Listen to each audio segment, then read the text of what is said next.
torpedoes, sea lance and sub-rock anti-submarine missiles, and the famous Tomahawk missiles. You'll notice two more subs up, the Lafayette class. Now it's the submarine that the U.S. Navy SEALs use for their covert operations. You can see what she looks like on the inside. These ships can't propel themselves. They need a tugboat to pull around. In between the ships, the larger one, the one that's right in front of us now, that's a cruiser. We have a couple of those here, and we have destroyers which are in there too. They're a little bit smaller.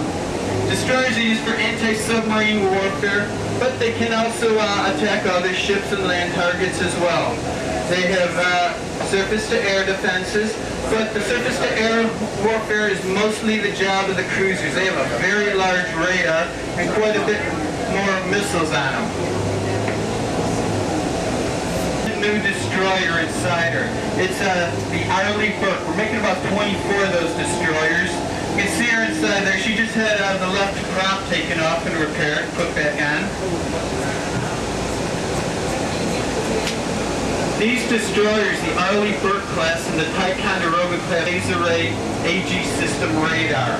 That radar combined with the computers on board can do just about everything. Steer the ship, fight. If everybody were to get wiped out, say in a nuclear blast, those two that are attacking the ship and launch its own missiles.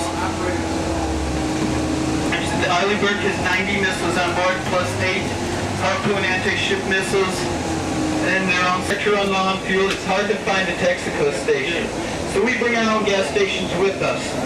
The ship we're coming up to now is just that. It's an oiler. It holds about 8 to 10 million gallons of fuel, and as it's going about 16 knots, other ships will pull up alongside of it. The black hoses you see on either side of the ship will come over and hook onto your ship and then refuel it. You notice the flat part on the very stern? That's a helicopter landing platform. They'll also replenish the ship with food as well as any supplies they might need. The ship we're coming up to is a destroyer. You notice that pink leg going around the anchors? That's just because it just pulled into port from a long cruise. You see the 5-inch gun forward and yellow band going around the smokestack of these three ships. That's because it has an 80% civilian crew on board and a 20% military. They all have helicopter platforms on the back end and hangars for the helicopters, because that's how they do quite a bit of the unrepping or vert-repping of supplies from one ship to another. Number 13 here is a sub-rescue ship. You might think these as airplane carriers, but they're not. They're helicopter carriers. They hold 30 to 40 helicopters. They have their own Navy crew, plus they have a crew of about 2,000 Marines on board them. Notice the back end on this one is opened up. They'll flood the back end of the ship, sinking it down. The Marines will get on board landing craft with their tanks and trucks and jeeps, and then leave the back of the ship to make a beach assault. These two ships also have a 500-bed hospital in each one. They're not okay. They're what's called a USNS ship, or United States Naval ship, where all the other ones are USS ships. The skipper on those is a chief petty officer and almost always a woman. They help bring the ships into port and put them up against the pier. The ships themselves don't quite have the capability of maneuvering that well where they can put themselves alongside a pier. Plus, they hold 2 helicopters aft. Now coming up to my favorites, the aircraft carriers. The first one is the Dwight D. Eisenhower, and the second one's the USS Theodore Roosevelt. I spent 4 years on the Roosevelt. They're nuclear powered. They have an 1,100-foot long from stern to bow. The flight deck itself is equivalent to 4.5 acres. They carry 80 to 90 airplanes. They weigh about 98,000 tons fully loaded. They have a crew of 5,500 men. Notice the gold anchors here on the Roosevelt. It's 24-karat gold. And just kidding. Which ship is the person called? This one here. As a matter of fact, I was on that and I just got aboard her when we left for the Persian Gulf. It was the only nuclear powered carrier in the Gulf, but there was a total of 6 of our carriers there.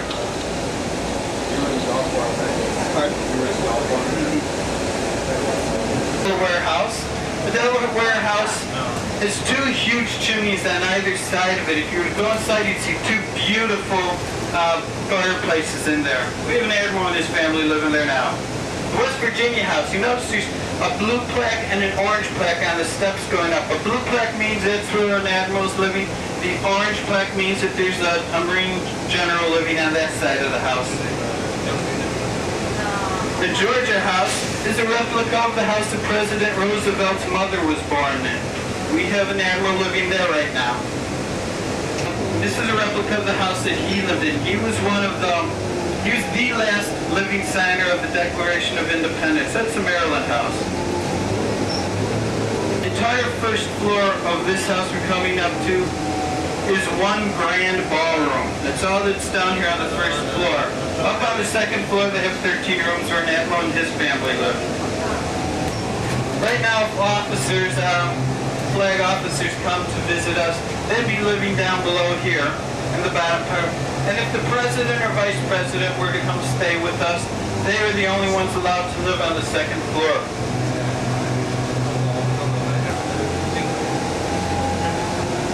The Michigan house, which is next, we have a Marine admiral living here at this time. He's not an admiral. Oh, I'm sorry, a Marine general. Forgive me.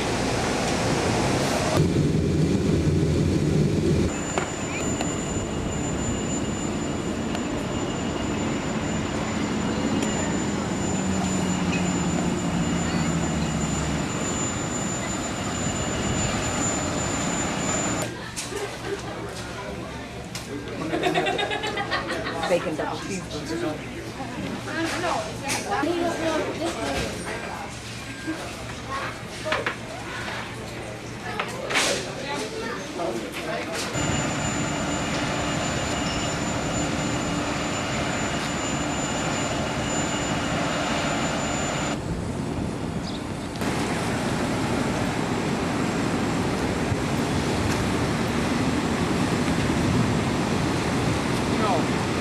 In a storm, doesn't lightning hit stuff that's metal? What is a ship?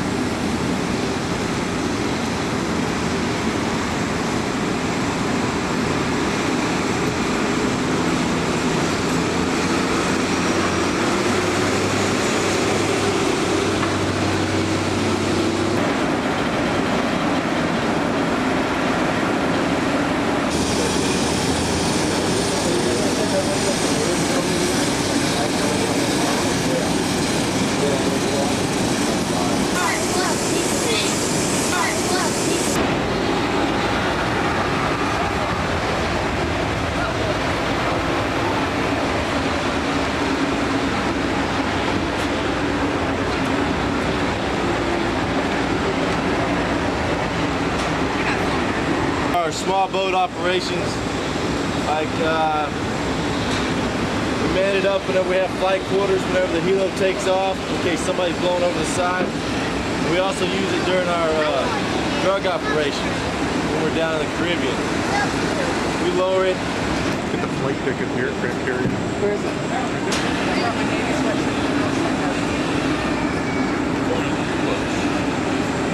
Key West.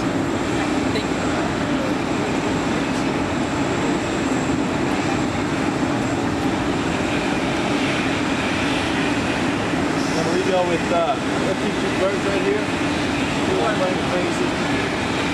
One on the gun system itself is a radar-guided gun system. There's a search antenna on top. The front part we have a track antenna and a receiver. Down below here we have a transmitter, allow us to output our RF energy so we can detect the targets. Uses the 20mm Gatling gun. It shoots a 20mm depleted uranium round. Has a firing rate of 4,500 rounds per minute. And the drum system down below holds about 1,550 rounds. firing rate and our engagement time, we're talking about probably 4 to 5 targets to be able to shoot at. Detect the target at about 5 miles or so, and then commence firing at about 5 miles. Engagement time is about 6 seconds or less.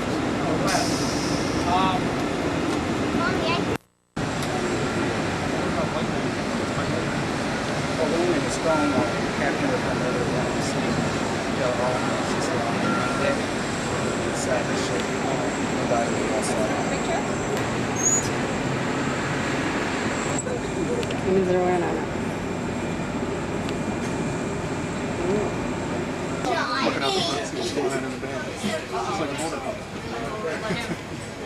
I've seen that. It's like that. It's in focus. I'm all operations.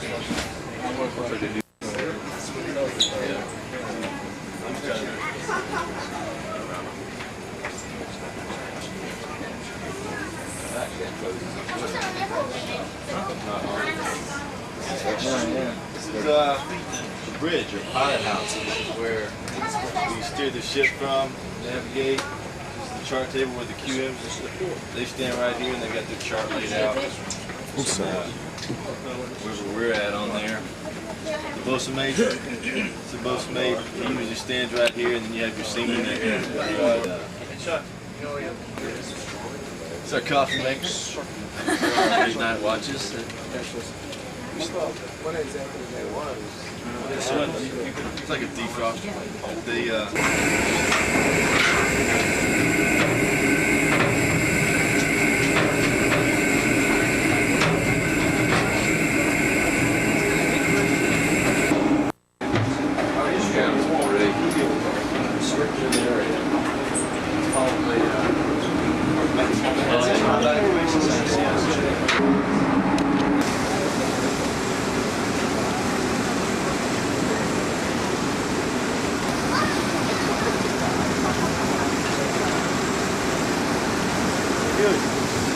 Drop the chain, either lower it about the bobcat or free fall it.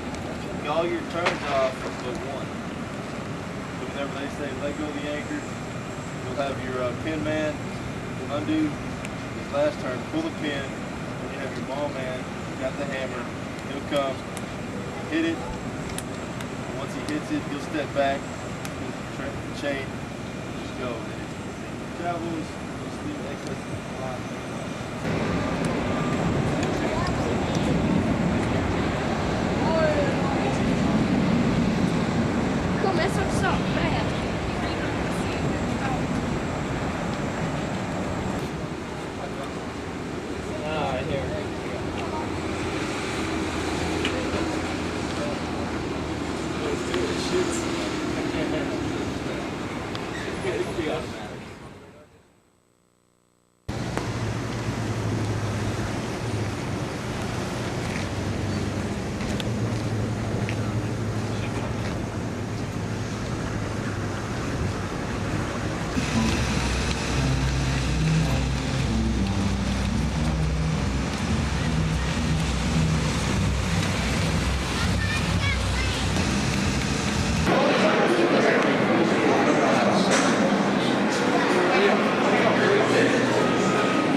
Reported launch of Scuds on the Capitol. Throwing everything at us. Track 2424, Scuds, composition 2. See if we can find that launch site. Lieutenant, do we have location on that Scud launcher shot? Affirmative, Captain. It's within range. Show a couple of tomahawks on it now. Preparing attack right now, sir.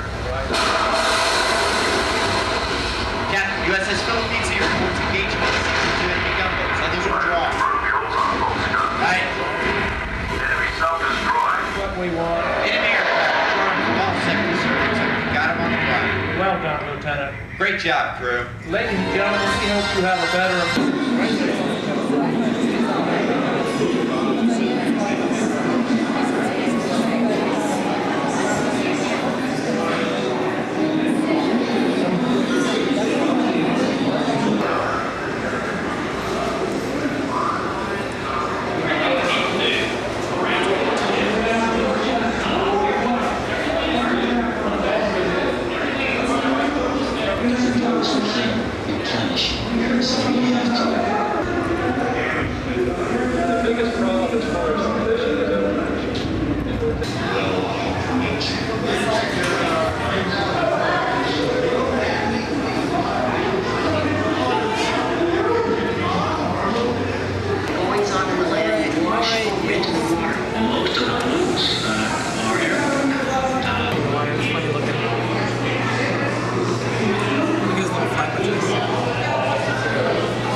Easy access between interior and exterior work areas. A flexible deck space for varied equipment.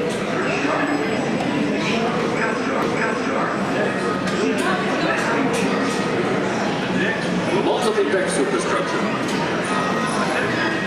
The forward bridge.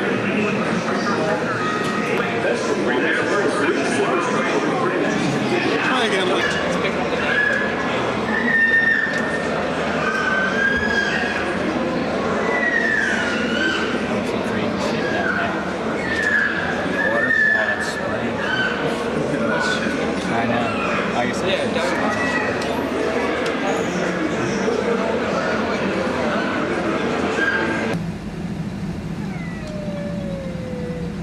Oh, you're cute. I got 99.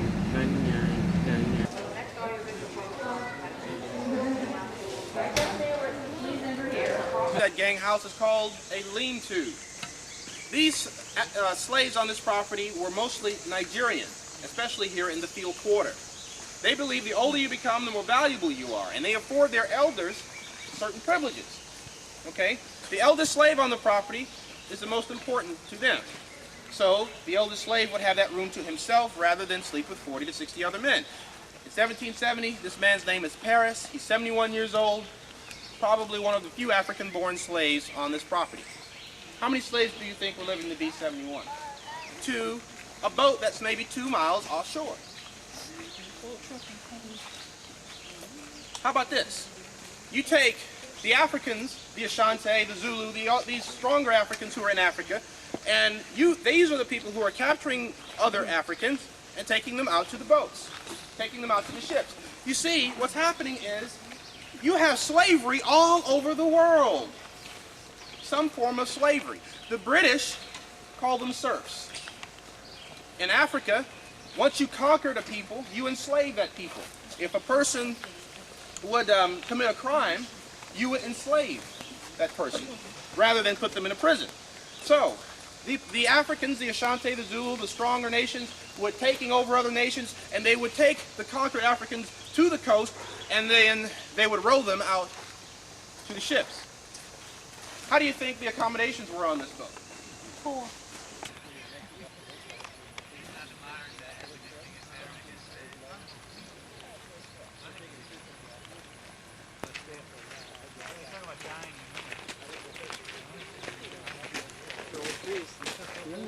Beautiful. We could make a movie here. Make a movie, you wouldn't even do that. I wonder where the front of the mansion is.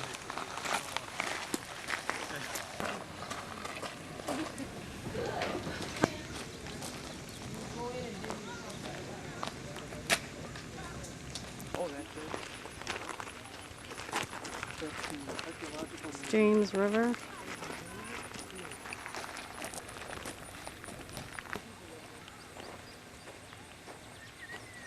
Oh, here, East 100 was the initial settlement. That was the initial settlement of American 100. That's right, East 100.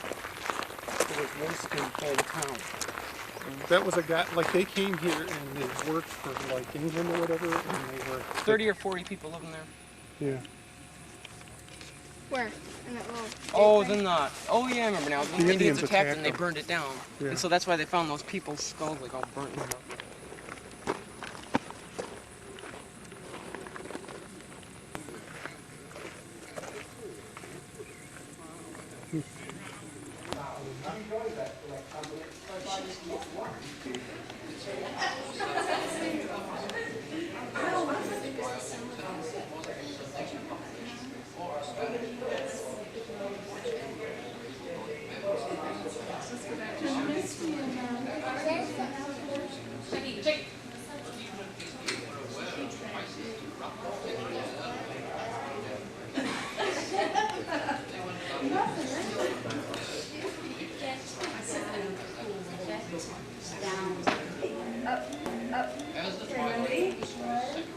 dead. You can see an axe indent in his skull. See? It's where he got chopped up by the axe. Oh, is that the... Yeah. You see England's axe. Dead? Republican government, as I mentioned earlier, and that Republican government seeks to, well, have the election, if you will, of certain legislators by the people, and those legislators listening to the people's concerns, thereby indulging in the prescription of law. Well, as the argue, Albemarle County, and may I say is fourth generation Virginian, that I am indicative of many of those who are seated here, all men of property, all third and fourth generation settled in Virginia, and elected by the people in order to represent the concerns of the property owners in Virginia. Of course, our caucus here, our debates, all attended to by the Speaker of the House.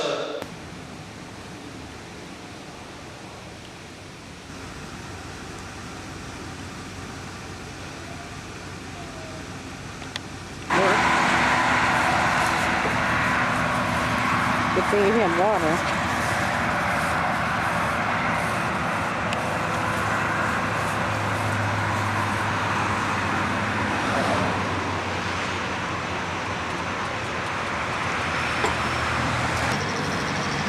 Tired.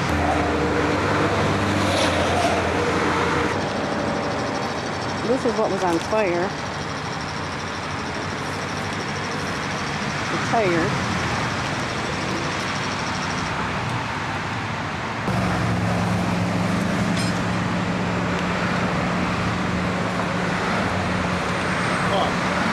Look at this. See, look at it. Oh, we had a little fire underneath the old truck here. Oh, sweet. Burned up our tire. This is one we'll be able to tell the grandkids about. I'm a little dirty.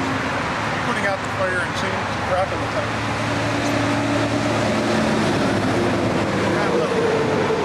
Got a little scary there for a minute. We gotta take it home for Flames shooting up under the truck.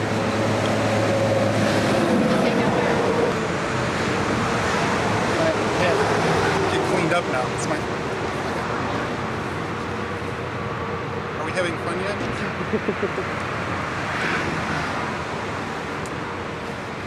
Probably should get under there now and wire it.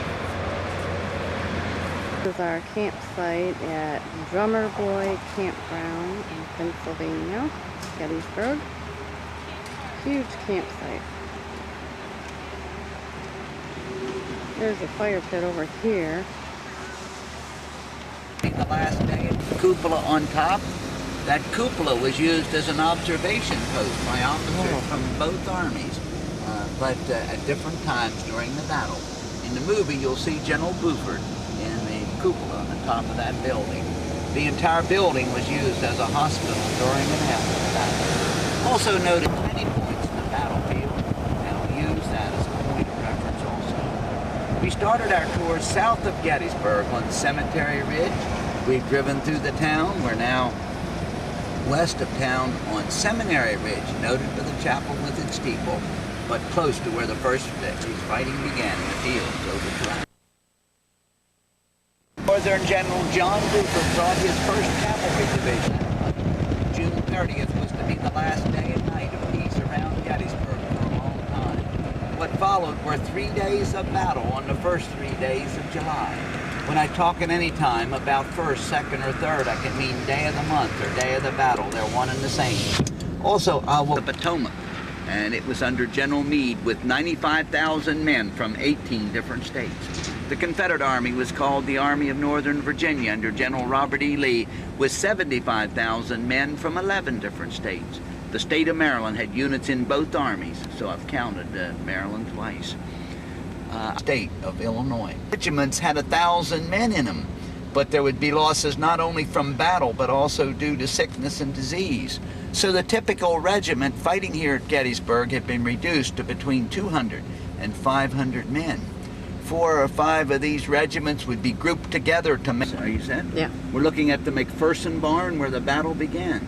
On the morning of July 1 at 8 a.m., there would have been hundreds of horses on this side of the barn.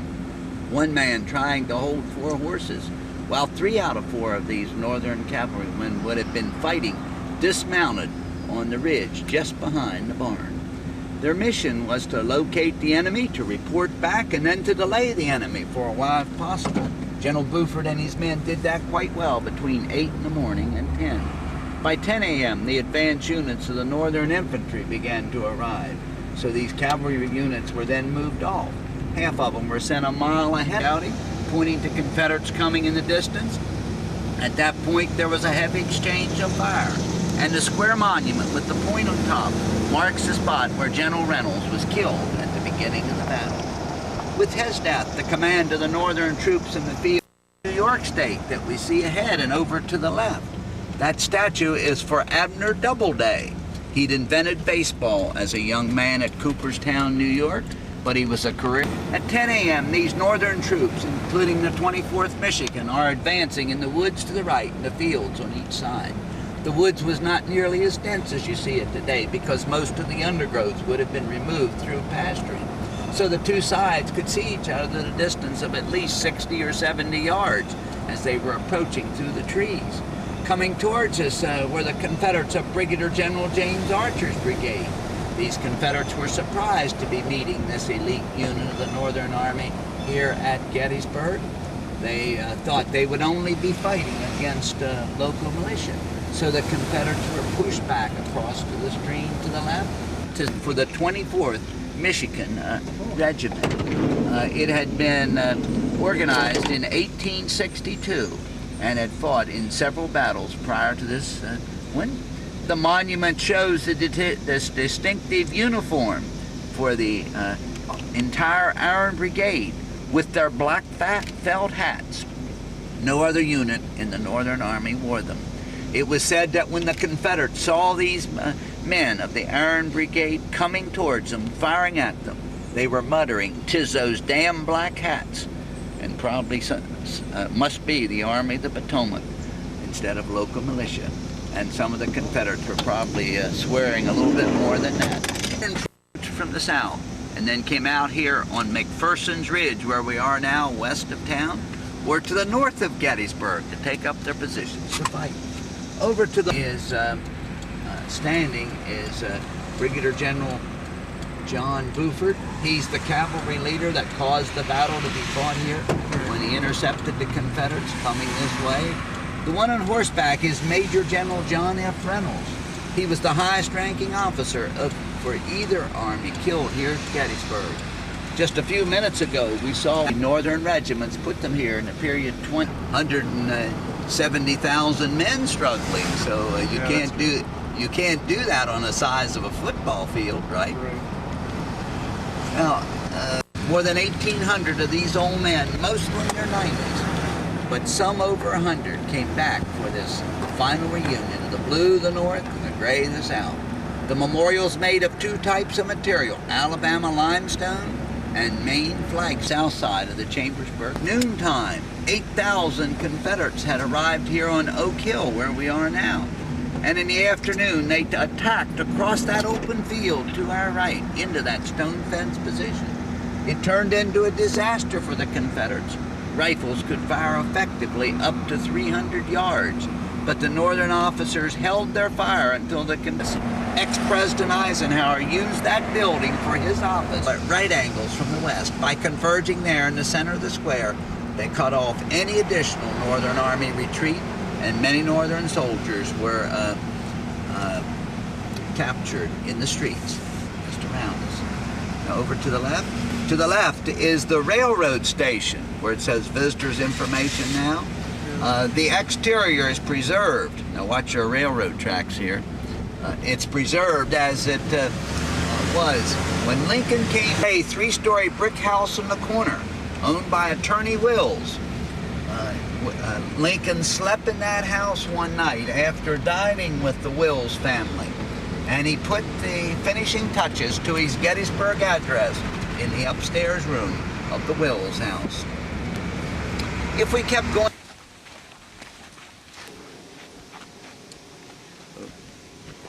The other direction.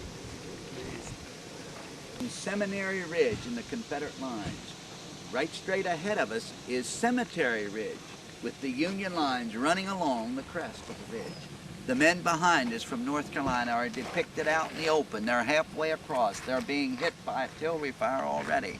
They have to keep going on, and they know there are Northern soldiers waiting for them with rifles and bayonets behind a stone wall.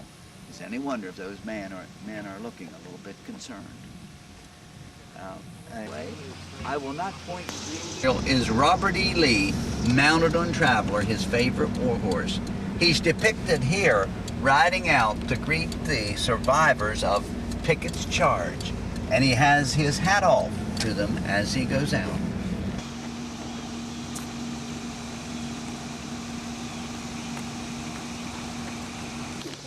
When you see the rocks, it was done for the wood and the timber on the hill. The owners had converted it into one of the most valuable to be here on Little Round Top and extending northward through the rest of the Fishhook line. But this General Sickles has moved them forward. He moved them to the Devil's Den area. See the big pile of rocks ahead? Yeah. And he moved them out to the Emmitsburg Road and the Peach Orchard. It's out along the ridge where you see two sets of farm buildings. Can you make them out? Out that. There's a bus running right in front of the one now. Oh, yeah. Out along there, that's the Emmitsburg Road. Now, why do you think he moved them so far forward?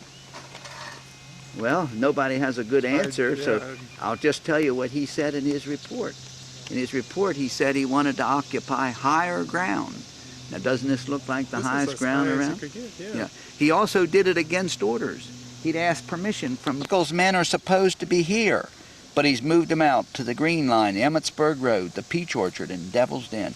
If the Confederates can capture this hill, Little Round Top, and put their artillery here on this bare area, they can dominate the entire Union line, its rear, and they also are behind General Sickles. It would be a disaster for the North if this hill would be lost. But this hill was not lost through the efforts of one Northern had orders to keep moving on towards the Peach Orchard. General Warren, as a staff officer, had no authority to change those orders. But fortunately for the North, General Warren's request was heeded, and Vincent's brigade was moved around behind the hill, and they took up the position on the south side of the hill. Remember the 20th minute? Top of it. Rough area, yeah. Okay, just ahead on the right is a large group of boulders called Devil's Den. Local people gave that name to the area years before the battle due to a large snake that lived amongst the rocks. The Confederates had hard fighting in capturing this area, but they were deadly from 200 to 5. You said it could be detected by smell. By smell. 5,000 dead horses. The Peach Orchard was defended by General Graham.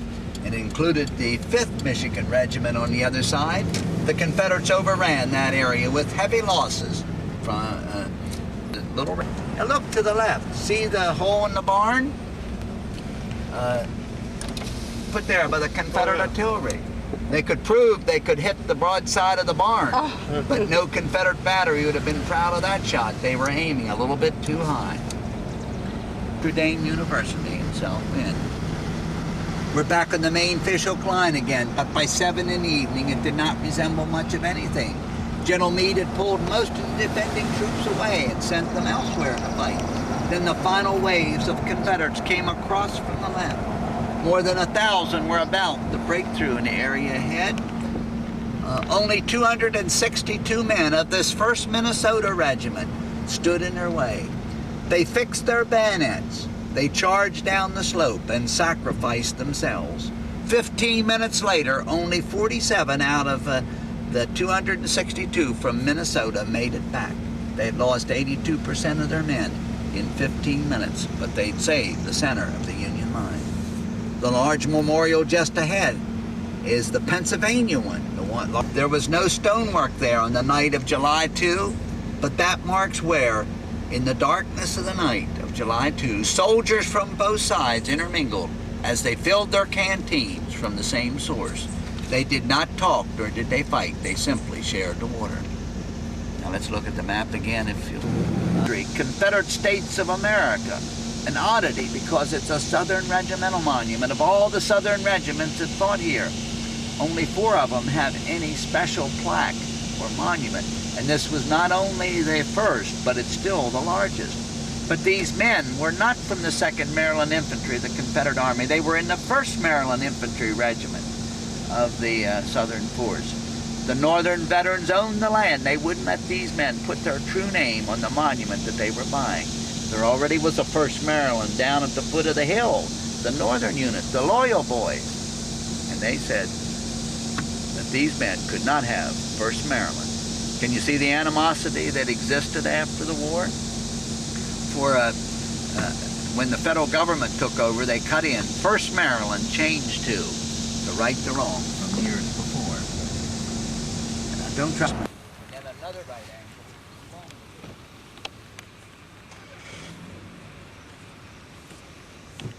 Trey, let's come on out, and then I'll demand to protect it. And can't you imagine it would be needed today? Yeah.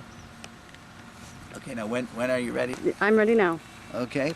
We're here on the in the angle area of the Union lines at the scene of Pickett's charge. Right straight ahead of us we can see the Confederate lines with the Virginia Memorial straight ahead. The action began at one end of this area for 2 hours. Then at 3 o'clock, General Pickett got the nod to go ahead, and with that began one of the greatest infantry charges of all times. From out of the woods ahead of us came over 12,000 Confederate soldiers. They came at first like they were in dress parade. They marched in step and in straight lines with music behind them and flags in front for the first 1/4 of the distance across that open space. By that time, the Northern guns were causing casualties, but the Confederates just kept coming on towards this position. When he got to the Emmitsburg Road, where we see the vehicles moving, the Confederates had to contend with a rail fence on both sides. In some places, the rails were intact. The Confederates had to climb over them, through them, around them, or in some way or other, make it to this side of the roadway, where they took the time to reform their ranks for the final charge up this slope. By that time, these Northern artillery pieces were firing canister at them, and the riflemen were firing as fast as they could load. Pickett's Americans fought Americans without bothering to take the time to reload their weapons. They were fighting with rifle butts, artillery rammers, or anything they could get their hands on. But the North had more men present. The Confederates who survived were soon surrounded. More than 180 Confederates were captured right here where we stand. That ended Pickett's charge just 50 minutes after it had started. Those who could make it back across did so. Only about 1 out of 3 who started across made it back, with many of those wounded. He's depicted riding Lee on the other side. If you remember General Lee on the Traveler on the other side, he's depicted riding out to greet the survivors of Pickett's charge. He said to all of them, "It's all my fault. It's all my fault." He would have had good reason to pass some of the blame on to subordinates or to other factors. But as long as he lived, Robert E. Lee continued to take full responsibility for Gettysburg. 2 days of success had ended in a big setback because Lee's army had been unable to achieve a complete victory and breakthrough here in Pennsylvania. At the same time, it had turned into a Confederate disaster. Lee's army had lost 27,000 men out of the 75,000 who'd invaded Pennsylvania. These were veterans that the South would never be able to replace. The war would go on for 2 months. Fighting was desperate, and the distance between the opposing forces was measured in yards. A Union major described the furious struggle. The road was fairly jammed with Pickett's men in all our positions, lying underneath. Back from the end were many standing and firing overalls in front. Every foot of ground was occupied by men engaged in mortal combat, and every possible position could be taken while they were armed, or lying wounded or dead.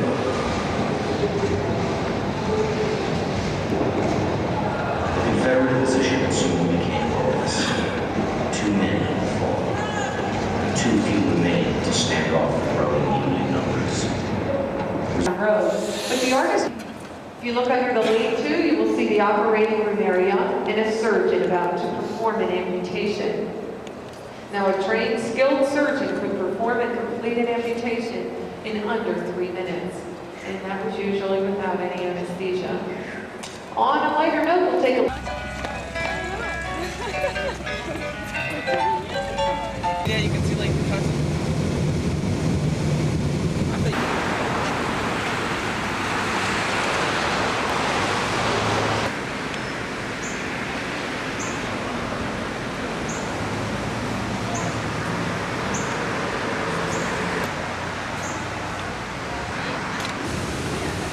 The Farnsworth Tavern.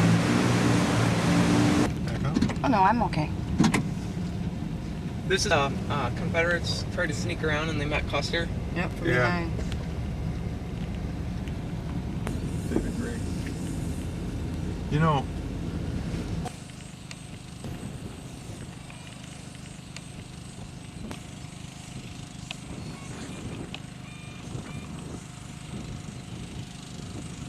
What does it say? I can't read it. it says 2nd Brigade, 3rd Division. Okay, get on the side. It's Custer. Oh, sure. Custer. On the side. Custer. So I can see.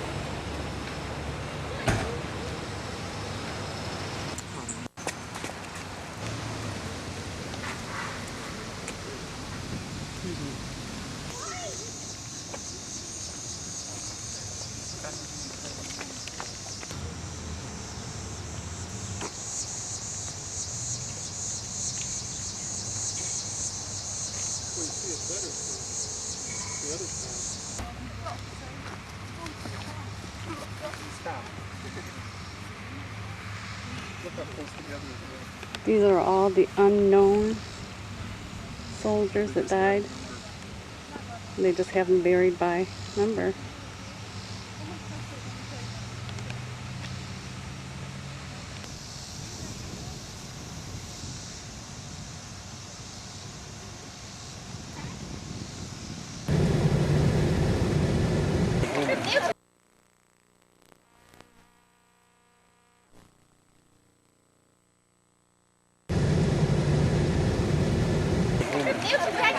I'm taping. I wasn't even looking. There they are, mutton Trying jack. to get Jennifer.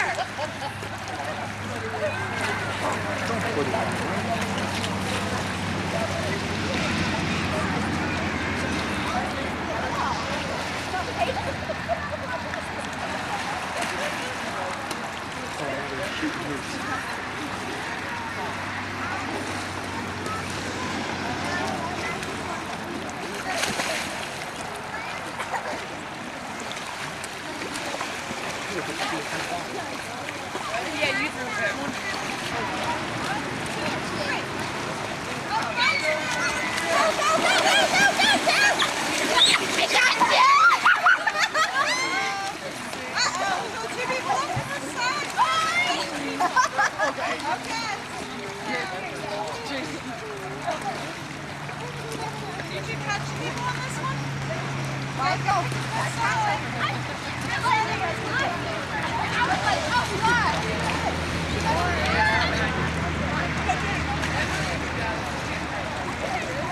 Now they know you're filming it.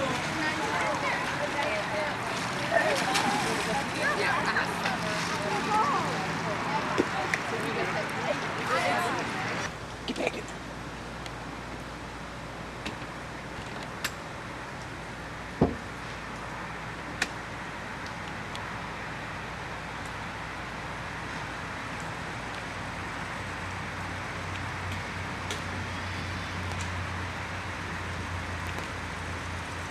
There's our little friend who raided our Tupperware nut container.